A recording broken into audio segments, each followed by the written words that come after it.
এখন শুনবেন আজকের গুরুত্বপূর্ণ খবরের শিরোনাম। ইরানকে ঠেকাতে এক হয়ে লড়বে যুক্তরাষ্ট্র ইসরায়েল, জানিয়েছে নেতানিয়াহু।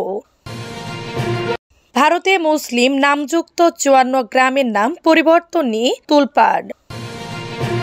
ইসরায়েলি আগ্রাসনের উপযুক্ত জবাব দিবে ইরান। মিশরের কায়রোতে ভবন ধসে নিহত কমপক্ষে ১০। গাজায় এবার নরকের দরজা খুলে দেওয়ার হুমকি নেতানিয়াহুর। ইউক্রেন ইস্যুতে ইউরোপের দেশগুলো ঐক্যবদ্ধ হতে পারবে। ইরানকে ঠেকাতে এক হয়ে লড়বে যুক্তরাষ্ট্র ইসরায়েল, জানিয়েছে নেতানিয়াহু। ইরানের পারমাণবিক অস্ত্র অর্জনের চেষ্টা এবং মধ্যপ্রাচ্যে দেশটির প্রভাব ঠেকাতে ইসরায়েল ও যুক্তরাষ্ট্র দৃঢ় প্রতিজ্ঞ বলে মন্তব্য করেছেন ইসরায়েলের প্রধানমন্ত্রী বেনিয়ামিন নেতানিয়াহু। গতকাল রোববার ইসরায়েল সফররত মার্কিন পররাষ্ট্রমন্ত্রী মার্কো রুবিওর সঙ্গে বৈঠকের পর নেতানিয়াহু এমন মন্তব্য করেন।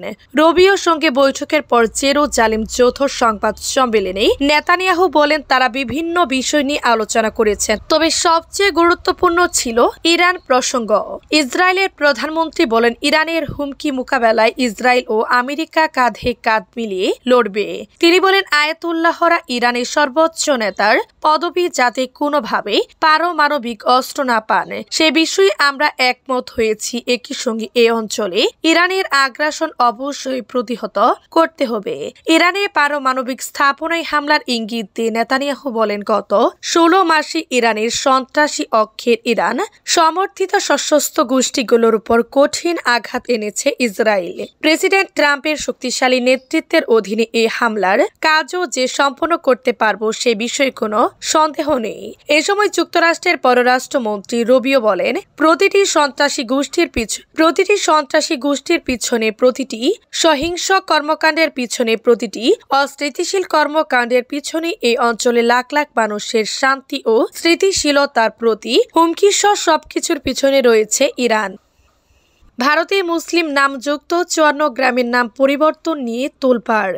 সম্প্রতি ভারতের মধ্যপ্রদেশের মুখ্যমন্ত্রী মোহন যাদবের ঘোষণা অনুযায়ী রাজ্যটির দিয়াস জেলার ৫৪টি গ্রামের নাম পরিবর্তনের সিদ্ধান্ত নেওয়া হয়েছে, তবে সরকারের এই সিদ্ধান্ত ব্যাপক বিতর্কের সৃষ্টি করেছে। মুসলিম ঐতিহ্যবাহী ব্যক্তিদের নামে থাকা গ্রামগুলোর নাম পরিবর্তনের মাধ্যমে স্থানীয় জনগণের অনুভূতিকে সম্মান জানানো হবে বলে সরকারের পক্ষ থেকে দাবি করা হয়েছে। তবে সমালোচকরা বলেছেন এই পদক্ষেপ কেবল সাম্প্রদায়িক বিভেদই বাড়বে এবং অঞ্চলটির বহুত্ববাদী ঐতিহাসিক পরিচয়কে চিরতরে মুছে ফেলতে সাহায্য করবে। কেন হচ্ছে এই নাম পরিবর্তন? সম্প্রতি মধ্যপ্রদেশের পিপল রাওয়ান গ্রামের এক অনুষ্ঠানে বিজেপির দেওয়াস জেলা সভাপতি রাইসিং সেন্দুর এই সংক্রান্ত প্রস্তাব আনুষ্ঠানিকভাবে গ্রহণ করেন মুখ্যমন্ত্রী যাদব। ইসরায়েলি আগ্রাসনের উপযুক্ত জবাব দিবে ইরান। ইরান ইসরায়েলি আগ্রাসনের উপযুক্ত জবাব দিবে বলে হুঁশিয়ারি দিয়েছেন ইরানের বিপ্লবী গার্ড বাহিনীর IRGC deputy commander brigadier general Ali Fadavi. সোমবার দেয়া এক বিবৃতিতে তিনি বলেন আমাদের প্রমিস ৩ যথাযথ সময় পরিচালিত হবে।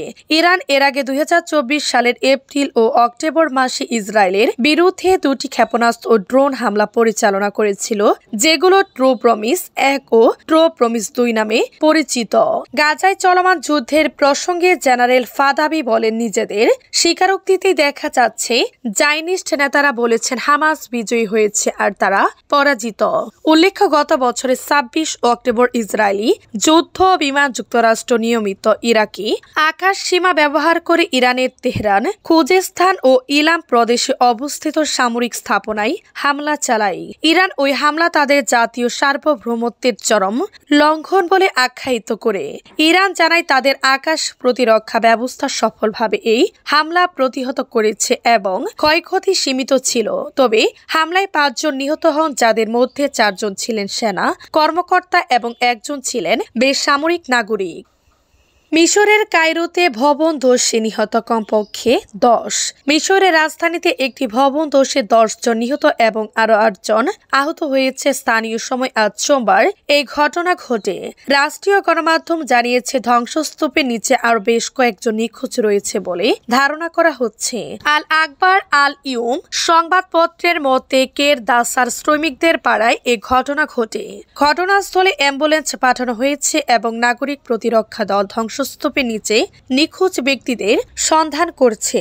প্রত্যক্ষদর্শীরা রাষ্ট্রীয় মালিকানাধীন সংবাদপত্রকে জানিয়েছে গ্যাস সিলিন্ডার বিস্ফোরণের কারণে এই ভবন ধসের ঘটনা ঘটেছে। পুলিশ তদন্ত চালাচ্ছে বলে জানা গেছে। 2,60,00,000-এর বেশি লোকের আবাসস্থল কায়রোর বিস্তৃত মহানগরীতে ভবন বিধিমালা অসমভাবে প্রয়োগ করা হয়। সম্প্রতি বছরগুলিতে দেশটিতে বেশ কয়েকটি মারাত্মক ভবন ধসের ঘটনা ঘটিয়েছে, কিন্তু ভবনের জারান্তীর্ণ অবস্থা এবং ভবন বিধিমালা মেনে না চলার কারণে এমন ঘটনা ঘটছে। গাজায় এবার নরকের দরজা খুলে দেওয়ার হুঁশিয়ারি নেতানিয়াহুর। যুদ্ধবিরতি চলাকালীন সময়ে গাজা উপত্যকার দক্ষিণ অঞ্চলীয় রাফা শহরে অনেক বাড়িঘর ধ্বংস করেছে ইসরায়েল। আল জাজিরার ফ্যাক্ট চেকিং এজেন্সি সানাদের স্যাটেলাইট ছবি বিশ্লেষণে দেখা গেছে মধ্যে যুদ্ধবিরতি সত্ত্বেও ইসরায়েল দক্ষিণ গাজা রাফা কয়েক ডজন বাড়িঘর ধ্বংস করেছে। এর মধ্যে ফিলিস্তিনি স্বাধীনতাকামী গোষ্ঠী হামাস সব জিম্মিকে মুক্তি না দিলে গাজায় নরকের দরজা খুলে দেওয়ার হুঁশিয়ারি দিয়েছেন ইসরায়েলের প্রধানমন্ত্রী বেনিয়ামিন নেতানিয়াহু। গাজার ভবিষ্যৎ নিয়ে মার্কিন প্রেসিডেন্ট ডোনাল্ড ট্রাম্পের সাহসী দৃষ্টিভঙ্গির প্রশংসাও করেছেন তিনি। মার্কিন পররাষ্ট্রমন্ত্রী মার্কো রুবিওর সঙ্গে রবিবার এক যৌথ বিবৃতিতে নেতানিয়াহু বলেছেন, গাজার ক্ষেত্রে মার্কিন যুক্তরাষ্ট্র এবং ইসরায়েলের একটি সাধারণ কৌশল রয়েছে। বিবৃতিতে বলা হয়, নরকের দরজা কখন খোলা হবে বা এ সংক্রান্ত কৌশলের বিস্তারিত আমরা সবসময় জনসাধারণের সঙ্গে শেয়ার করতে পারি না, কিন্তু শেষ পর্যন্ত যদি আমাদের সব জিম্মিকে মুক্তি না দেয়া হয় তাহলে তা নরকের দরজা খোলা অবশ্যই হবে। নেতানিয়াহু আরো বলেন, আমরা হামাসের সামরিক সক্ষমতা এবং গাজায় তার রাজনৈতিক শাসনকে শেষ করে দিব। আমরা আমাদের সব জিম্মিকে ঘরে ফিরিয়ে আনব এবং নিশ্চিত করব যে গাজা যেন আর কখনো ইসরায়েলের জন্য হুমকি হয়ে না ওঠে।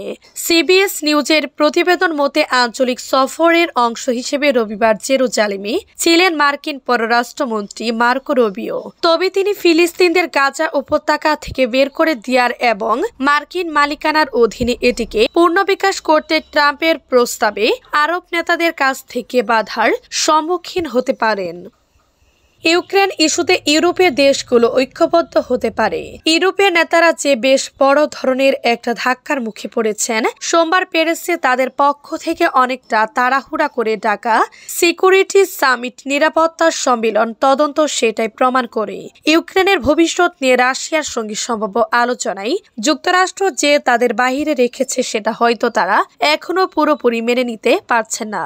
মার্কিন প্রেসিডেন্ট ডোনাল্ড ট্রাম্প রবিবার জানিয়েছেন তিনি শীঘ্রই রাশিয়ার প্রেসিডেন্ট ভ্লাদিমির পুতিনের সঙ্গে বৈঠক করতে পারেন।